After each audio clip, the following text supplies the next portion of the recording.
तो आइए स्टूडेंट एक बार फिर से शुरुआत करते हैं एक बेहतरीन क्लास की, जहां पर हम पढ़ रहे हैं एनसीईआरटी का मैथ, और जिसमें हम आपको 10th और 11th दोनों क्लासेस की वीडियोस लगातार दे रहे हैं। और आप लोगों की तरफ से बहुत अच्छा रिस्पांस मिल रहा है और सभी वीडियोस को बहुत प्यार दे रहे हैं और सभी वीडियो को देख भी रहे हैं और नोट्स बना रहे हैं। बच्चों से सुनकर बहुत अच्छा लग रहा है भाई। इसी तरीके से आप अपनी तैयारी करते रहें तो वो दिन दूर नहीं है जिस दिन आप 10वीं में जो है बहुत अच्छा स्कोर कर पाएंगे। और अगर आप 11वीं की वीडियोस भी ध्यान से देखते हैं तो फिर आपको 12वीं में मैथ से ज़्यादा प्रॉब्लम नहीं होगी, और उम्मीद है कि आप लोग 12वीं क्लास में भी बहुत अच्छा स्कोर कर पाएंगे। ठीक है स्टूडेंट, तो चलिए शुरुआत करते हैं हम आज से अपनी क्लास की, जिसमें हम पढ़ रहे हैं दो चर वाले रेखीय समीकरण युग्म, और उसमें हमने प्रश्नावली 3.1 को कंप्लीट कर लिया है। ठीक है, और आज हम प्रश्नावली 3.2 को डिस्कस करने वाले हैं। उसके क्वेश्चन यहाँ डिस्कस करेंगे, जिसमें हमें कुछ विशेष विधि दी जाती है समीकरण को हल करने के लिए।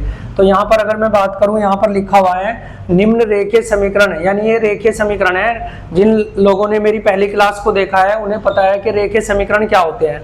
ठीक है, और समीकरण युग्म को प्रतिस्थापन विधि से सोल्व करना है। ठीक है, ये प्रतिस्थापन विधि मैं अभी आपको बताऊंगा जस्ट। ठीक है, और इसमें और भी विधि आती है, विलोपन विधि भी आती है। तो प्रतिस्थापन विधि से हम क्वेश्चन को आज शुरुआत करेंगे। पहला क्वेश्चन हमारा है, यहाँ पे लिखा हुआ है क्वेश्चन नंबर 1 का फर्स्ट, जिसमें हम पढ़ रहे हैं क्या x प्लस वाई बराबर कितना है 14 दिया हुआ है, और x माइनस वाई बराबर दिया हुआ है 4।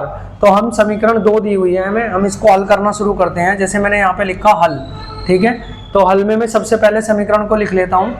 x प्लस वाई बराबर 14, ये क्या है समीकरण 1। ठीक है, और इसके बाद मैं बात करता हूँ x माइनस वाई बराबर 4। ठीक है, जिसका नाम है समीकरण 2। ठीक है भाई, अब हमें इसको प्रतिस्थापन विधि से सॉल्व करना है। तो हम लिख सकते हैं यहाँ प्रतिस्थापन विधि से। ठीक है,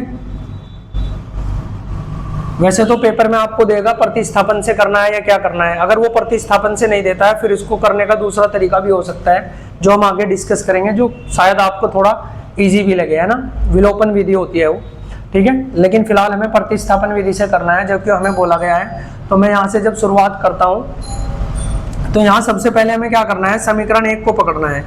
तो समीकरण 1 से, ठीक है ना, समीकरण 1 से। अब समीकरण 1 में हमें क्या करना है, समीकरण 1 में मैं इसको उतार लेता हूँ x प्लस वाई बराबर 14। ठीक है, x प्लस वाई बराबर 14।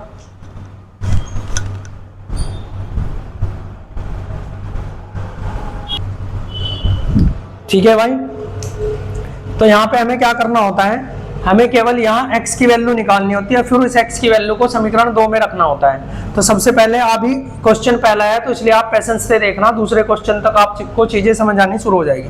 तो मैं यहाँ पे जब करता हूँ तो मैं इस y को उधर ले जाऊंगा, क्योंकि मुझे यहाँ पे केवल x बचाना है। तो मैं यहाँ लिखता हूँ x बराबर 14 माइनस वाई उधर चला गया भाई, है ना, ये मैं यहाँ पे रख लिया। अब मैं क्या करूँगा, यहाँ पे अब मैं लिखता हूँ x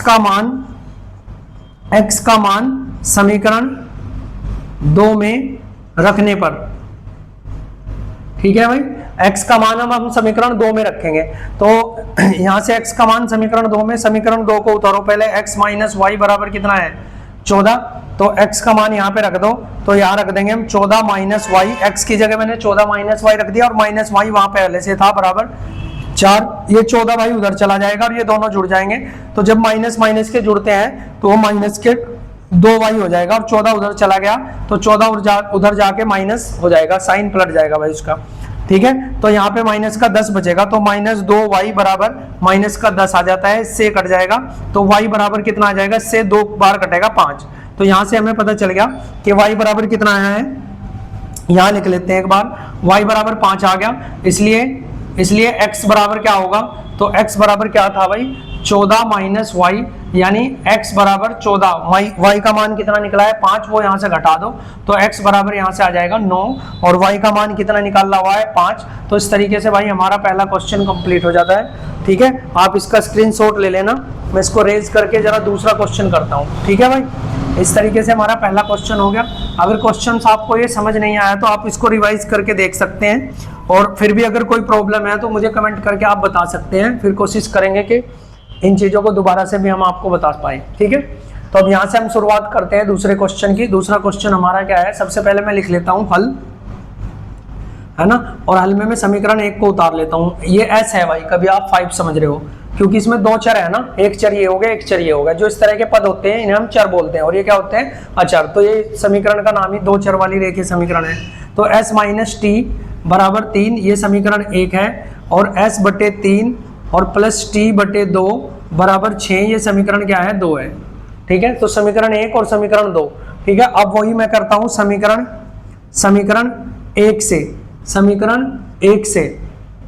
ठीक है, समीकरण 1 से मुझे क्या करना है, यहाँ मुझे केवल s का मान बचाना है। तो यानी s माइनस टी बराबर 3, ये केवल s बचाना है, तो t उधर चला जाएगा भाई, तो s बराबर t प्लस का t हो जाएगा उधर जाके, है ना, ये हो गया।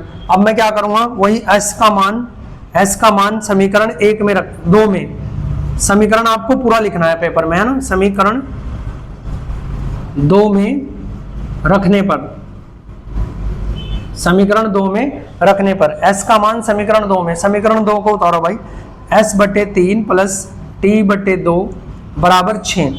ठीक है, तो s का मान मैं रख देता हूं यहाँ पे, तो क्या रख देंगे, t plus 3 plus T, s की जगह में क्या रख दूंगा, 3 प्लस टी, और अपॉन में क्या है 3 प्लस t बटे 2 बराबर 6। ठीक है, अब सबसे पहले हमें इनका एलसीएम लेना है। ठीक है, या फिर आप एक काम कर सकते हैं, ये विषम संख्या है, सम, तो इनकी डायरेक्ट गुणा करके भी आप इसको कर सकते हैं। लेकिन जैसे मैं आपको एक नॉर्मली चीज बताऊं, ये 1/3 है, और प्लस ये 2 बटा, मान लो ये आपका ऐसे मान लो, ये मान लो 3/2 है। ठीक है, इस तरीके से दे दिया। तो सबसे पहले हमें इन दोनों का, नीचे वालों का एलसीएम लेना है, और एलसीएम लेना बहुत आसान है भाई। हमें देखना है जो बड़े वाली संख्या है वो छोटी से भाग हो रही है, नहीं हो रही। तो ये 2 से भाग नहीं हो रहा, तो इसका पहाड़ा पढ़ो, 3 दूनी 6, तो 6 एक ऐसी संख्या है जो 2 से भाग हो जाएगी। देखो इसका पहाड़ा पढ़ा गया है, तो इससे तो ये भाग होगी, तो 6 इसका एलसीएम आ गया। अब 3 से कितनी बार जाएगा भाई, 2 बार, तो 2 की गुणा ऊपर वाले में हो जाएगी 3 से। ठीक है, तो ये 2 एकम 2 लिखा जाएगा। अब 2 से कितनी बार जाएगा, जिनका एलसीएम लिया है उन्हीं से भाग करना है। 2 से जाएगा 3 बार, तो 3 की गुणा ऊपर करोगे तो 3 3 9, यानी ऊपर आ जाएगा 9, और बटे में आप 6 रखा जाएगा। तो इस तरीके से करना होता है भाई, मैं इसको समझा दिया आपको। तो ठीक वही 3 और 2 का एलसीएम कितना आया, 6। तो 3 और 2 का एलसीएम मैंने लिख दिया 6, और 6 लिखने के बाद अगर, ठीक है, 6 लिखने के बाद अब मैं क्या करता हूँ, इस 3 से ही इसको काटता हूँ, 2 बार जाएगा, तो 2 की गुणा जब इससे ऊपर वाले में होगी तो ये 2 3 6, ऐसे लिख लो, 3 प्लस टी के साथ 2 की गुणा, प्लस बीच में है तो प्लस लिखेंगे। अब इसके बाद 2 से कितनी बार जाएगा, 3 बार, तो 3 की गुणा ऊपर टी में हो जाएगी, और बराबर में ये 6 है, इस तरीके से है। अब ये 6 वहां गुणा में जाएगा, 36 हो जाएगा। ठीक है, इसकी गुणा मैं अंदर कर देता हूँ, यानी यहाँ मैं सोल्व करता हूँ उसको। ठीक है, तो इस 2 की गुणा जब मैं अंदर करूंगा तो 2 3 6, और 2 टी के साथ भी होगी, तो 2 3 6 प्लस 2 टी, इस तरह से गुणा होगी। इस 2 की गुणा पहले 3 के साथ, फिर 2 की गुणा टी के साथ, और बीच में प्लस है ही, प्लस 3t ये लिख दिया, और बराबर में 36 लिख दिया भाई मैंने डायरेक्ट। क्यों, क्योंकि ये 6 वहां गुणा में चला जाएगा, 36। अब ये 6 उधर जाके घट जाएगा, और ये 2t और 3t जुड़कर कितने हो जाएंगे, 5t बराबर, यानी 36 माइनस 6, तो 5t बराबर 30 बचेगा, क्योंकि 36 में से घट जाएगा। अब ये 5 इसके बटे में जाएगा, तो 30 से भाग होगा कितनी बार भाई, 6, 5 से भाग होगा 6 बार। तो यानी हमारे पास यहाँ से t की वैल्यू आ गई 6। ठीक है, अब हम क्या, इसलिए s की वैल्यू, तो s की वैल्यू कैसे निकलेगी, s का मान क्या था, 3 प्लस टी, तो s था 3 प्लस टी, यानी t का मान तो 6 आया, तो s बराबर यहाँ से 3 प्लस 6 कर दो, यानी s बराबर 9 आ गया भाई, और t बराबर तो 6 आई। ठीक है, इस तरीके से हमारा ये क्वेश्चन कंप्लीट हो जाता है।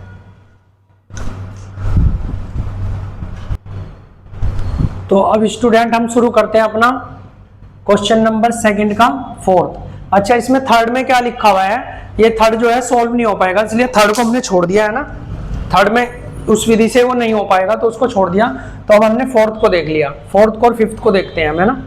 तो देखो इस तरीके से लिखा हुआ है, तो मैं यहाँ पे लिखता हूँ हल, और हल में लिखूंगा मैं समीकरण 1 से, समीकरण 1 से मैं अब डायरेक्ट लिख रहा हूँ भाई, वो उसको रिपीट नहीं कर रहा मैं नीचे, है ना। इसको समीकरण 1 मान लो आप, ये समीकरण क्या है, 2 है। एक बार इसको टैली कर देते हैं, ये सही लिखा हुआ है ना हमने, ठीक है, इसको एक बार हम टैली कर लेते हैं, बस ये हमने सही लिखा हुआ है नहीं लिखा हुआ है। उसके बाद फिर हम क्या करते हैं इसको क्वेश्चन को, अच्छा 0.05 और 2.3 और 0 ये, ठीक है, यानी हमने जो लिखा, अच्छा बस ये 0 एक्स्ट्रा है, इसको हटा देते हैं, कभी इससे कुछ फर्क पड़े, है ना। तो 0.2 आ गया, 0.3 हो गया, ठीक है भाई, क्वेश्चन हमारा सही लिखा हुआ है। अब हम इसको सॉल्व करना शुरू करते हैं, चलो क्वेश्चन बिल्कुल सही है, ठीक है। यहाँ पे 0 एक्स्ट्रा लगा हुआ था, उसीलिए मुझे थोड़ा लगा। तो समीकरण 1 से, तो समीकरण 1 में हम उतारते हैं, हमें क्या करना है, केवल इधर x की वैल्यू रखनी है। तो मैं यहाँ लिखता हूँ उसको 2x प्लस 0 पॉइंट, ये 0.2 है भाई, 0.2, ठीक है, ये सही होना चाहिए, हाँ ठीक है। इस तरीके से 3y और बराबर में 1.3, ठीक। अब क्या करना है मुझे, इसको पूरे को, इस 3y को उधर ले जाना है, ठीक है। तो मैं क्या करूँगा, 0.2x बराबर 1.3 और ये उधर जाके माइनस हो जाएगा, माइनस का 0.3y, इस तरीके से भाई, ठीक है। इधर जाके क्या हो जाएगा माइनस, अब ये 2 भी इसके बटे में जाएगा ये वाला, तो x बराबर जो हमारे पास बचेगा वो क्या बचेगा 1.3 माइनस 0.3y और बटे में इसके क्या आ जाएगा 0.2, ठीक है। इसको यहीं छोड़ देंगे। अब हम क्या करेंगे, अब हम x का मान समीकरण 2 में रखते हैं, ठीक है। x का मान कहाँ रखेंगे, समीकरण 2 में। तो लिखते हैं x का मान समीकरण सॉरी भाई 2 में रखने पर, ठीक है, समीकरण 2 में रखने पर। तो लिखो समीकरण 2 को यहाँ पे 0.4x प्लस 0.5y बराबर 2.3, ये लिख लिया मैंने। इसके बाद क्या करते हैं, हम x का मान रखते हैं यहाँ पे, तो 0.4 ऐसे लिख लेंगे, है ना, 1.3 माइनस 0.3y, है ना, और बटे में क्या है 0.2, ठीक, और प्लस में क्या है 0.5y। यार आज थोड़ा ज़्यादा प्रॉब्लम होगी क्या, जुकाम थोड़ा सा लगा हुआ है यार, थोड़ा एडजस्ट करना, ठीक है ना। तो इसको देख लेते हैं। अब देखो ये बटे में है, ये ऊपर है, तो क्या करेंगे हम पॉइंट से पॉइंट काट के इससे 2 बार चला जाएगा, तो अब 2 की गुणा अंदर करेंगे, है ना। तो 13 दूनी कितना होता है 26, लेकिन 26 लिखने से पहले अब मैं इधर सोल्व कर लेता हूँ। देखो इसकी गुणा में जब 2 की करूँगा तो ये 13 दूनी 26 होता है, तो मैं जब 26 लिखूंगा, लेकिन वहाँ पे 1 के बाद पॉइंट है ना, तो 1 के बाद पॉइंट लगा देंगे भाई, ठीक है, और बीच में माइनस है तो माइनस लिख लो। अब देखो 3 की गुणा 0 की तो कोई वैल्यू नहीं है, 3 की गुणा 0.6 में हो रही, तो 3 दूनी 6, तो यहाँ लिखा जाएगा 0.6y, है ना, इस तरीके से। ये हो गया, ये 2 तो कट गया, ठीक है। अब इसके बाद प्लस में है 0.5y और बराबर में 2.3, ठीक है ना, ये आ गया हमारे पास। अब क्या करूंगा मैं, इसको उधर ले जाऊंगा, है ना, और इन दोनों को घटा या जोड़ लूंगा, क्योंकि दोनों y वाले अचर है ना, चर है, सॉरी। तो इनको जब करेंगे तो आप खुद समझना, अगर यहाँ 6 होता और ये 5 होता तो माइनस का क्या बचता, 1 बचता, है ना। लेकिन यहाँ पर क्या है, ये 0.6 है और ये पॉइंट है। तो अब मैं अगर आपको थोड़ा सोल्व करके बताऊं, 0.6 में से जब आप 0.5 घटाओगे तो 1 आ जाएगा और पॉइंट के नीचे पॉइंट, यानी यहाँ पे जो मुझे लिखना पड़ेगा वो लिखना पड़ेगा माइनस का, क्योंकि माइनस का 6 है ना, वो 5 प्लस का है, तो यहाँ लिख के पड़ेंगे 0 1 ये, ठीक है। इस 1 को चाहे आप लिखो या ना लिखो, लेकिन इसको पॉइंट में है तो इसलिए लिखना थोड़ा सा सही है ना। इसको क्या करते हैं अब हम, ये उधर जाके घट जाएगा भाई। तो अब आप एक चीज समझना, ये उधर जाके क्या हो जाएगा, माइनस हो जाएगा। अब एक चीज समझना, जैसे ये आपके पास है 2.6, ये माइनस का है, वैसे उधर चला गया ना, है ना, यहाँ पे लिख लेता हूँ माइनस का 2.6। तो अब एक चीज देखते हैं हम, 2.6 ज्यादा है या 2.3, तो हमें लगेगा कि 2.6 ज्यादा है। और कितना ज्यादा है, तो जब इसको घटाओगे तो इसमें से इस तरीके से घटाओगे आप। मैं छोटी छोटी चीजें आपको इसलिए बता रहा हूँ भाई, कभी किसी को कोई प्रॉब्लम हो तो फिर उसको ये समझ नहीं आ पाएगा। तो 6 में से 3 गया 3, और यहाँ तो 0 आ जाएगा, यानी 0.3 बच जाएगा, और वो भी किसका, माइनस का, क्योंकि ये क्या है, माइनस वाला है। तो यहाँ पे मैं लिख सकता हूँ कि माइनस का 0.3 बच गया, ठीक है, 0.3। अब देखो इस माइनस से ये माइनस कट जाएगा, पॉइंट से पॉइंट कट जाएगा भाई, और 1 की कोई वैल्यू नहीं है, तो y बराबर यहाँ से हमें 3 मिल जाएगा। तो इस तरीके से हमें y बराबर क्या मिल गया, 3। अब y बराबर 3 मिल गया, तो इसलिए x बराबर कैसे निकाल लेंगे, x का मान रख लो भाई, यहाँ पे 1.3 माइनस 0.3 इंटू y की जगह मुझे क्या लिखना है, यहाँ पे देखो y था, यहाँ पे क्या था y, तो y की जगह मुझे लेना है 3, तो मैं ले लूंगा 3, और बटे में क्या था भाई, बटे में था 0.2, तो 0.2। अब इस 3 की गुणा इसमें होगी तो 3 3 9, यानी ये कितना हो जाएगा 0.9। तो लिखते हैं x बराबर 1.3 माइनस 0.9, जब इसको जोड़ोगे ना इसमें, सॉरी गुणा करोगे तो 3 3 9, और 1 के बाद पॉइंट आएगा, तो इस तरीके से आएगा पॉइंट, ये है। अब इसको घटा लेते हैं, देखो ये बड़ी वैल्यू है ना, तो इसमें से कैसे घटेगा, 1.3 में से 0.9 घटेगा, ठीक है। तो एक उधर कैरी चला, एक उधर चला जाएगा हासिल, तो ये हो जाएगा 13, 13 में से 9 जाके आते हैं 4, और पॉइंट, और यहाँ तो कुछ नहीं बचा 0, यानी यहाँ पे क्या बचेगा ऊपर, ये बचेगा 0.4 बटे 0.2। अब पॉइंट से पॉइंट जाएगा, 0 की तो कोई वैल्यू नहीं है, 2 से 2 यानी x बराबर आ जाएगा 2 और y बराबर मैंने क्या निकाला था भाई, y बराबर मैंने निकाला था 3। ठीक है ना, इस तरीके से हमारा ये क्वेश्चन हो जाता है भाई कंप्लीट। अब यहाँ से हम डायरेक्ट दूसरा क्वेश्चन देखते हैं ना, ऊपर मैंने लिखा हुआ है, इसका आप स्क्रीनशॉट लेना ना, बहुत अच्छे से मैंने इसको समझाने का आपको प्रयास किया है। ठीक है, और पेपर में आती है भाई ये विलोपन विधि, तो सॉरी प्रतिस्थापन विधि, विलोपन आगे कराऊंगा, तो इसको आप अच्छे से समझ लेना। ठीक है, इसको मैं मिटा देता हूँ अभी, फिर मैं दूसरा क्वेश्चन करता हूँ आपके लिए। ठीक है, सेकंड क्वेश्चन पे आते हैं हम। अब आप एक बार सीख गए ना प्रतिस्थापन, तो फिर आप अच्छे से सारी चीजों को कर पाएंगे। तो मैं यहाँ पे लिख लेता हूँ हल करते हुए, है ना। समीकरण 1 क्या है, √2x प्लस √3y बराबर में 0। ये सारी चीजें इसलिए पहले से लिखनी पड़ते हैं ताकि थोड़ा सा समय बच जाए। और √3x माइनस √8y बराबर 0, और ये समीकरण क्या है 2। अब हम सबसे पहले क्या करेंगे, समीकरण 1 से चलेंगे। तो समीकरण 1 से हम सबसे पहले x का मान निकालना है, तो मैं लिख लेता हूँ √2x प्लस, है ना, √2x प्लस √3y बराबर में क्या है 0, है ना। इसको क्या करेंगे, अच्छा बराबर में 0 ही है ना, एक बार देखना पड़ेगा ना।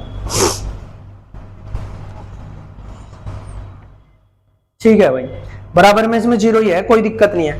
ठीक है, तो वहां वैसे तो हर बार 0 ही था यार, है ना। ठीक है, नहीं इसमें 0 है, तो अब क्या करेंगे, हम इसको सीधा उधर ले जाएंगे, बस किसी में से घटाने की तो जरूरत नहीं है, सीधा इसको कहाँ ले जाएंगे, उधर, क्योंकि हमें यहाँ पे किसकी वैल्यू रखनी है, x की। तो अब मैं ये √2x, अब बराबर में ये उधर जाके माइनस हो जाएगा भाई, 0 में से घटेगा तो ये √3y रह जाएगा। ठीक है, अब मुझे केवल यहाँ पे रखना है x, तो ये y भी उसके ये सॉरी √2 भी उसके बटे में चला जाएगा, तो मैं लिखूंगा x बराबर माइनस के √3y बटे में √2। इस तरीके से मुझे यहाँ पे x का मान ये मिल गया, और फिर y का मान निकाल के यहाँ पुट कर देंगे, वो निकल जाएगा। इसके बाद यहाँ से हम करते हैं x का मान समीकरण 2 में रखने पर, x का मान समीकरण 2 में रखने पर, तो x समीकरण 2 को लिखो भाई। समीकरण 2 क्या है, ये है हमारी, तो √3x माइनस √8y बराबर 0। ठीक है, ये हमारी समीकरण 2 है।